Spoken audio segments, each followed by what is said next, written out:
پچھلی بار ہال میں کس موضوع پہ بات کی تھی؟ سیریز کا نام کس کو یاد ہے؟ سیریز کا نام کیا تھا؟ ہماری کہانی. اور ویک 1 میں ہم نے کیا سیکھا تھا؟ دنیا کی ابتدا. آمین. اور آج کا ہمارا جو موضوع ہے وہ ہے انسان کا زوال، مطلب گھیراؤ اور بحالی. ہلیلویہ. اور اگر ہم ویک 1 پہ غور کریں تو ہم نے سیکھا کہ خدا نے 6 دن میں تمام کائنات کو اور اس کے اندر کی چیزوں کو تخلیق کیا. آمین. اور چھٹے دن جب خداوند نے ہر چیز کو تخلیق کر لیا تو 7ویں دن بائبل کہتی ہے خدا نے آرام کیا. پر خدا کا کلام تو کہتا ہے اسرائیل کا خدا نہ اونگتا ہے نہ سوتا ہے. تو پھر کیوں لکھا خدا نے آرام کیا؟ یاد رکھیں خدا کے آرام کرنے کا مطلب تھا خداوند نے جو کام کرنا تھا اسے کر کے اب خداوند ریسٹ کر رہے ہیں، مطلب انجوائے کر رہے ہیں.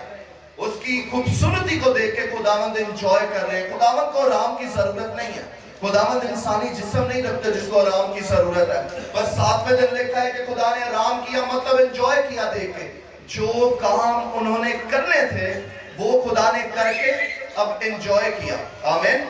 اور 7ویں دن جب خداوند نے آرام کیا تو 7ویں دن یا 7ویں دن کے بعد آپ نے اور میں نے، ہمارے باپ دادا نے، آدم اور حوا نے خدا کے آرام کو ختم کر دیا. پتہ کیا کر کے؟ گناہ کر کے. بائبل کہتی ہے 7ویں دن خدا نے آرام کیا اور پھر آدم اور حوا نے گناہ کیا اور خدا کا آرام وہاں پہ ختم ہوا. پھر سے خداوند کام کرنا شروع ہو گئے. یاد رکھیں خداوند نے یہ دنیا پرفیکٹ بنائی تھی اور ہر چیز جب خداوند نے تخلیق کر لی تو پھر خدا نے آرام کیا. مطلب اس کو دیکھ کے اب خداوند انجوائے کر رہے ہیں کہ ہر چیز مکمل ہے. پر جیسے ہی آدم اور حوا نے گناہ کیا خداوند پھر سے مشن میں لگ کے اپنے لوگوں کو بچانے کے لیے. آمین. اور ہم وہ مشن باغ عدن میں دیکھتے ہیں جب خداوند نے چمڑے کا لباس آدم اور حوا کو پہنایا. ہم دیکھتے ہیں کہ یہ یسوع مسیح کی آنے کی شبیہ کے طور پہ بھی ہم اس چیز کو لے سکتے ہیں.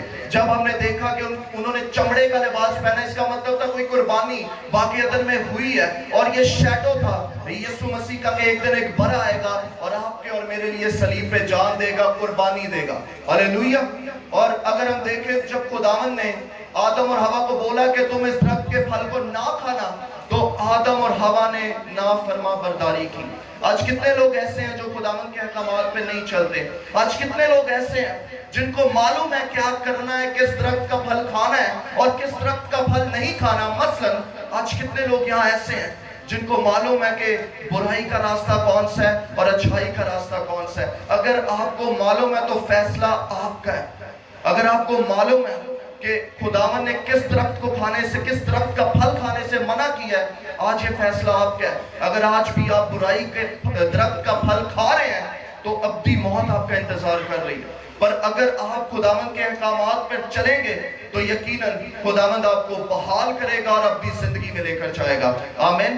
جب ہم دیکھتے ہیں کہ 7ویں دن خداوند نے آرام کیا تو یہ انسانوں کے لیے ایک مثال بھی تھی کہ آپ کو بھی آرام کرنے کی ضرورت ہے، آپ کو بھی سبت منانے کی ضرورت ہے، آپ کو بھی ہفتے میں ایک دن اپنی فیملی کے ساتھ اور خدا کے ساتھ گزارنے کی ضرورت ہے. کتنے لوگ ایسے ہیں جو شادی شدہ ہیں یہاں پہ؟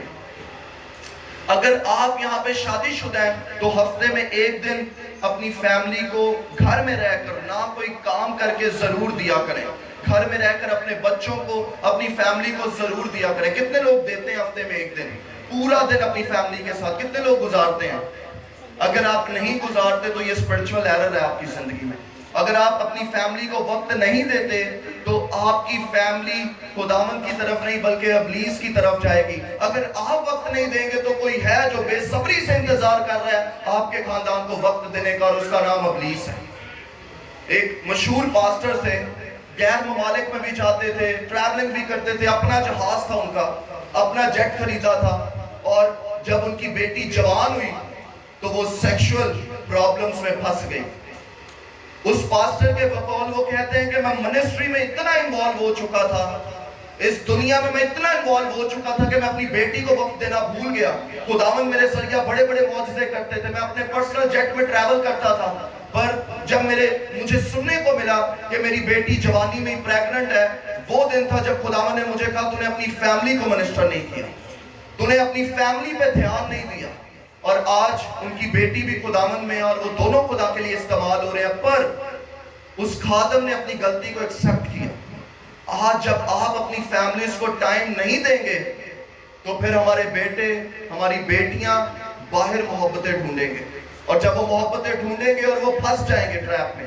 زیادہ تر لڑکیاں جو بھاگ کے شادی کرتی ہیں، اگر ان سے ریزن پوچھا جائے آپ نے ایسا کیوں کیا، مجھے گھر میں پیار نہیں ملتا تھا، اور پھر کسی اور نے پیار دیا اور اب آپ روتے ہیں۔ یاد رکھیں، اپنی فیملی کو مکمل وقت دیں، آمین۔ اپنے بچوں کو مکمل محبت میں رکھیں، اپنے ہسبینڈ کو ٹائم دیں، اپنی وائف کو ٹائم دیں۔ ہفتے میں 1 دن آپ کا گھر میں رہنا بہت ضروری ہے۔ سارے دنیا کے کام ایک سائڈ پہ ہیں، آپ کے بچے، آپ کا ہسبینڈ، آپ کی وائف اور آپ کی فیملی۔ ہاللیلویہ۔ سب خداوند کے کلام میں سے نکالیں پیدائش اس کا 3 باب، اس کی 6ویں اور 7ویں آیت۔ پیدائش 3 باب، اس کی 6ویں اور 7ویں آیت۔ آج کا موضوع ہے انسان کا زوال اور بحالی۔ خداوند کے کلام میں کچھ یوں مرجوم ہے، یہ وہ وقت تھا جب انسان کا زوال باغ عدن میں شروع ہوا۔ عورت نے جو دیکھا کہ وہ درخت کھانے کے لیے اچھا اور آنکھوں کو خوشنما معلوم ہوتا ہے اور عقل بخشنے کے لیے خوب ہے، تو اس کے پھل میں سے لیا اور کھایا اور اپنے شوہر کو بھی دیا اور اس نے کھایا۔ تب دونوں کی آنکھیں کھل گئیں اور معلوم ہوا کہ وہ ننگے ہیں، اور انہوں نے انجیر کے پتوں کو سی کر اپنے لیے لہنگے بنائے۔ آمین۔ یہ وہ وقت تھا جب آدم اور حوا نے گناہ کیا اور انسان کا زوال شروع ہوا، گھراؤ شروع ہوا، خداوند کی حضوری سے اسے باہر نکالا گیا۔ ہم نے اسکرپچر میں پڑھا کہ گناہ آنکھوں سے شروع ہوا۔ حوا نے دیکھا کہ یہ درخت کا جو پھل ہے یہ کھانے کے لیے اچھا ہے، اور کس چیز سے دیکھا؟ اپنی آنکھوں سے دیکھا۔ جب آپ کی زندگی میں گناہ داخل ہوتا ہے تو فرسٹ وہ آپ کی آنکھوں پہ اٹیک کرتا ہے۔ اگر آپ کی آنکھیں درست ہیں تو بائبل کہتی ہے آپ کا سارا جسم درست رہے گا۔ آمین۔ اور جب آپ اپنی آنکھوں سے گناہ کرتے ہیں تو آپ کا جسم تباہ شدہ رہے گا، آپ کا جسم، آپ کی زندگی تاریکی میں رہے گی۔ اس لیے اگر آپ روحانیت میں چلنا چاہتے ہیں تو پہلی سیڑھی اپنی آنکھوں کو درست رکھیں۔ آمین۔ اپنی آنکھوں سے کچھ برا نہ دیکھیں، اپنی آنکھوں سے کچھ دیکھ کے اس کو پانے کی طلب نہ رکھیں، بلکہ خداوند کے سامنے جھکیں اور کہیں خداوند مجھے ان آزمائشوں میں سے باہر نکال۔ کتنے لوگ ایسے ہیں جو سمجھتے ہیں خداوند اپنے لوگوں کی آزمائش کرتا ہے؟ کتنے لوگ ایسے ہیں جو سمجھتے ہیں کہ ابلیس بھی آزمائش کرتا ہے؟ یاد رکھیں، آزمائش تب کی جاتی ہے جب کوئی شخص یا کوئی حیثیت آپ کو گھرانا چاہتی ہے۔ خداوند اپنے لوگوں کی آزمائش نہیں بلکہ امتحان کرتا ہے۔ ابلیس آزمائش کرتا ہے۔ خداوند کبھی نہیں چاہیں گے آپ کسی گڈھے میں گر جائیں، ابلیس چاہے گا آپ گڈھوں میں گر جائیں۔ اس لیے خداوند ہمیشہ آپ کا امتحان لیتے ہیں، آزمائش نہیں کرواتے، اور وہ امتحان بھی اس لیے لیتے ہیں تاکہ خداوند آپ کی پروگریس دیکھ سکے کہ آپ کتنے روحانیت میں بڑھ چکے ہیں۔ پر ابلیس آپ کی آزمائش کرتا ہے، ابلیس آپ کو گھرتا ہوا دیکھنا چاہتا ہے، ابلیس آپ کو تباہی کی طرف جاتا ہوا دیکھنا چاہتا ہے، پر خداوند آپ کی پروگریس دیکھ کے آپ کو روحانیت کی طرف بڑھتا ہوا دیکھنا چاہتے ہیں۔ ہاللیلویہ۔ اس لیے یاد رکھیے گا، خدا آزمائش نہیں کرتا، خدا امتحان لیتا ہے۔ ہاللیلویہ۔ آزمائش وہ شخص کرتا ہے جو آپ کو گھرتا ہوا دیکھنا چاہتا ہے۔ اور اگر ہم خداوند کے کلام میں سے پیدائش اس کا 3 باب، اس کی 8ویں اور 9ویں آیت پڑھیں تو کچھ یوں مرجوم ہے، اور انہوں نے خداوند خدا کی آواز جو ٹھنڈے وقت باغ میں پھرتا، اور انہوں نے خداوند خدا کی آواز جو ٹھنڈے وقت میں باغ میں پھرتی تھی سنی، اور آدم اور اس کی بیوی نے اپنے آپ کو خداوند کے حضور سے باغ کے درختوں میں چھپایا۔ 9ویں آیت۔ تب خداوند خدا نے آدم کو پکارا اور اس سے کہا کہ تو کہاں ہے؟ اب یہاں پہ خداوند کو پتہ چل گیا تھا کہ آدم اور حوا نے گناہ کیا، تب بھی خداوند آدم اور حوا کو پکار رہے ہیں، کتھے ہو تسی؟ تو کہاں ہے؟ یاد رکھیں، خداوند کو پتہ ہے آپ کتنے گناہگار ہیں، پر پھر بھی خداوند آپ کو پکار رہے ہیں، میرے بیٹے سنیل تو کہاں ہے؟ میری بیٹی تو کہاں ہے؟ خداوند چاہتے ہیں کہ اس سے پہلے خداوند آپ کو پنش کرے، آپ خداوند سے معافی مانگ لیں۔ خداوند نے سٹارٹنگ ہی میں الزام نہیں لگا دیا کہ مجھے پتہ چل چکا ہے آدم اور حوا تم دونوں نے گناہ کیا، بلکہ خدا نے پوچھا کتھے ہو تسی؟